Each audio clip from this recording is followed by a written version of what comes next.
ETF index mutual funds నేర్చుకుని stock మార్కెట్లో రాణించాలనుకుంటున్నారా? వెంటనే ఈ నెంబర్కి కాల్ చేయండి.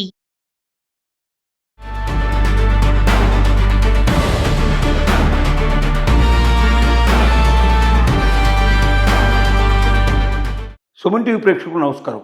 నేను మీ అనలిస్టు మందిరి కృష్ణారెడ్డిని మాట్లాడుతున్నాను. యూపీఐ వాడుతున్న వాళ్ళందరూ ఇవాళ మనం చెల్లించాల్సినటువంటి ఏదైతే ఫీజు ఉందో, యూపీఐ చేసినప్పుడల్లా ఫీజు అయితే ఉందో అది కేంద్ర ప్రభుత్వం ఇప్పటిదాకా భరిస్తోంది. కానీ భవిష్యత్తులో ఇది కేంద్ర ప్రభుత్వం భరించే పరిస్థితి లేకపోవచ్చు. మనమే ఆ ఫీజును భరించాల్సిన పరిస్థితి ఉండొచ్చు. ప్రతి ఒక్క వ్యక్తి చేస్తున్న ప్రతి ట్రాన్సాక్షన్లో 0.5% నుంచి 1% దాకా గవర్నమెంట్ ఆఫ్ ఇండియా తనకు రావాల్సిన ట్యాక్సెస్లోంచి తగ్గించుకొని ఆ పేమెంట్ను మనకు బదులుగా కేంద్ర ప్రభుత్వం చేస్తోంది. తద్వారా కేంద్ర ప్రభుత్వానికి రావాల్సిన నిధులు కోటాను కోట్ల రూపాయలు రాకుండా పోతున్నాయి. యూపీఐని మొదట ప్రజలందరికీ అలవాటు చేయాలనే ఉద్దేశంతో కేంద్ర ప్రభుత్వం తను భరించడానికి సిద్ధపడింది ఇంతకాలం. కానీ Reserve Bank of India governor మొన్నటిసారి జరిగినటువంటి సమావేశం లోపల అతను వ్యక్తం చేసిన అభిప్రాయాల ప్రకారం ఏంటంటే, ఇక భవిష్యత్తు లోపల ప్రజెంట్గా మాత్రం యూపీఐ ఛార్జెస్ కేంద్ర ప్రభుత్వమే భరిస్తోంది, కానీ భవిష్యత్తులో భరించే పరిస్థితి ఉండకపోవచ్చు అని ఒక హెచ్చరిక చేశాడు.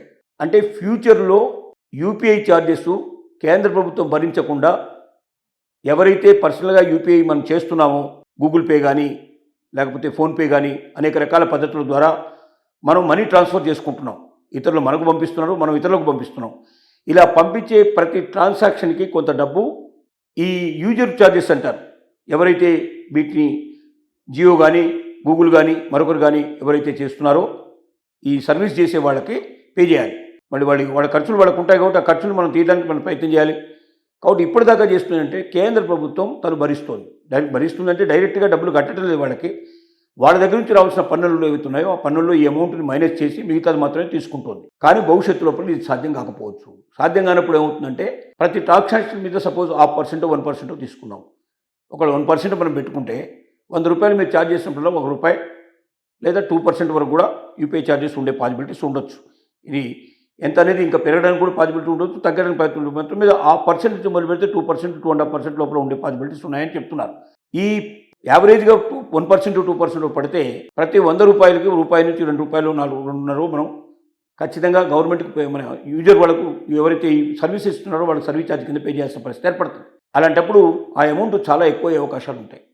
అంటే ₹100 పే చేసేవాళ్ళు ఓకే, కానీ థౌజండ్స్ రూపీస్లో లక్షలు పే చేసేవాళ్ళు కూడా ఉన్నారు.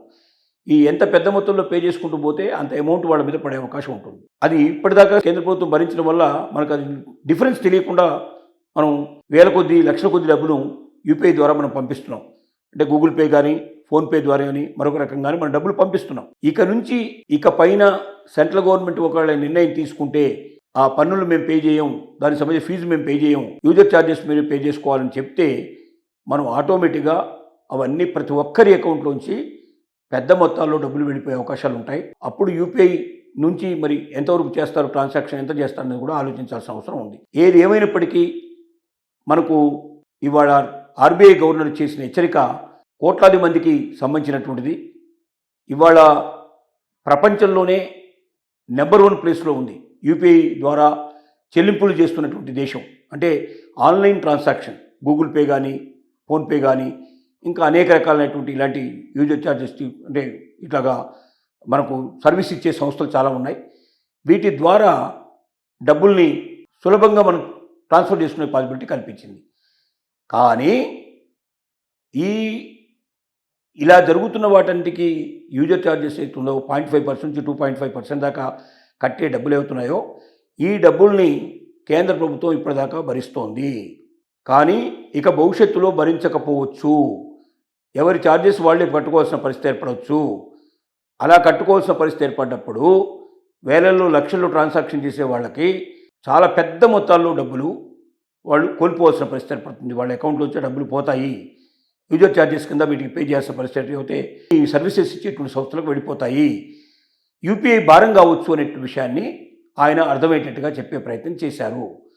కాబట్టి యూపీఐ చేసేవాళ్ళు యూజర్ ఛార్జెస్ ఎప్పుడైతే మనం పే చేసుకోవాల్సిన పరిస్థితి ఏర్పడుతుందో తెలుస్తుందో అప్పటి నుంచే చాలా జాగ్రత్తగా ఉండాలి. పెద్ద మొత్తాల్లో పంపించేసి పెద్ద మొత్తం యూజర్ ఛార్జెస్ మీరు పే చేసుకొని తర్వాత లబోదిబో అని మొత్తుకుంటే లాభం లేదు. కాబట్టి ఎప్పటి నుంచి సెంట్రల్ గవర్నమెంట్ యూపీఐ ఛార్జెస్ని విత్డ్రా చేసుకుంటుంది, తను కట్టడం ఆపేస్తుందో అప్పటి నుంచి ఆ యూపీఐ ఛార్జెస్ని మనమే సెల్ఫ్గా పే చేసుకోవాల్సిన పరిస్థితులు ఏర్పడతాయి. దాన్ని గమనించుకొని జాగ్రత్తగా ఏ డేట్ నాడు ఎప్పుడైనా మనం చెక్ చేసుకొని ఎప్పుడైతే ప్రభుత్వం ఆ డేట్ ఇస్తుందో ఆ డేట్ నాడు మనం ఖచ్చితంగా అప్పటి నుంచి యూపీఐ ఛార్జెస్ మనం పే చేసుకోవాలని అర్థమవుతుంది. మనకు యూపీఐ ఛార్జెస్ పే చేసి ఇప్పుడున్నంతగా రెక్లెస్గా ఎంత డబ్బు అంటే అంత డబ్బును మనం రోజు పొద్దు నుంచి రాత్రి దాకా యూపీఐ ద్వారా మనం ఇతరులకు పంపించడం కానీ ఇతరుల దగ్గర నుంచి మనం కానీ రిసీవ్ చేసుకుంటున్నాం. ఇలా చేసుకున్న ప్రతి దాని మీద ఛార్జెస్ పడతాయి. అది ₹1 కావచ్చు, రూపాయి కావచ్చు, ₹2, ₹2.5 కూడా పడే అవకాశాలు ఉండొచ్చు. ఇంత పెద్ద మొత్తంలో డబ్బులు మన దగ్గర కట్ అయిపోవడం మొదలైతే ఎక్కువ మొత్తంలో డబ్బులు పంపించేట్లు వాళ్ళకి ఎక్కువ అమౌంట్ పోతుంది. చిన్న చిన్న మొత్తాలు పంపించే వాళ్ళకి తక్కువ పోతుంది. ₹100కు రూపాయి నుంచి 2.5 అంటే ఎక్కువ కనబడదు. కానీ అదే ₹1,000 అనేసరికల్లా పెరిగిపోతుంది, ₹1,00,000 అనేసరికల్లా ఇంకా పెరిగిపోతుంది. అంత అమౌంట్ మ్యాక్సిమంగా పెరిగిపోయే అవకాశాలు ఉన్నాయి. కాబట్టి ప్రతి ఒక్క వ్యక్తి ఎప్పటి నుంచి అయితే సెంట్రల్ గవర్నమెంట్ యూపీఐ ఛార్జెస్ మేము బేర్ చేయడం లేదు, ఇప్పటి నుంచి మీరే పే చేసుకోండి అని చెప్తుందో అప్పటి నుంచి ఇక మనం ప్రతి పైసాని జాగ్రత్తగా పంపించేటప్పుడు ఎంత డబ్బు పంపిస్తున్నాం, ఎంత కట్ అవుతుంది, ఎంత పోతుంది మనకు, ఇలా కాకుండా వేరే మార్గం ద్వారా మనం బ్యాంకు ద్వారా పంపిస్తే మనకు తగ్గుతుందా, లేక బయట మనం డైరెక్ట్గా క్యాష్ ఇచ్చుకుంటే తగ్గుతుందా అని 1కి 10 సార్లు ఆలోచించుకోవాల్సిన పరిస్థితులు ఏర్పడతాయి. వీటిని గమనించుకొని ముందుకు వెళ్ళని వాళ్ళు మొత్తం 1 సంవత్సరం తర్వాత ఒకేసారి అకౌంట్ ఓపెన్ చేసి చూసుకుంటే యూపీఐ ఛార్జెస్ కిందనే ₹1,000, ₹1,00,000 కట్టినట్టుగా కనబడతాయి. కాబట్టి ఆ రకమైనటువంటి బాధ్యతని అనే పరిస్థితులు రాకుండానే ముందుగా జాగ్రత్త పడటం చాలా అవసరం. ప్రతి ఒక్కరు కూడా కేంద్ర ప్రభుత్వం ఎప్పుడు ప్రకటిస్తుందో ఈ యూపీఐ ఛార్జెస్ మేము ఇప్పటి నుంచి బేర్ చేయటం అనేది ప్రకటించే డేట్ కోసం మనం వెయిట్ చేయాలి. అది ఏ క్షణంలో అయినా వస్తుందనేటువంటి ఆలోచన మాత్రం మేధావులు చెప్తున్నటువంటి విషయం.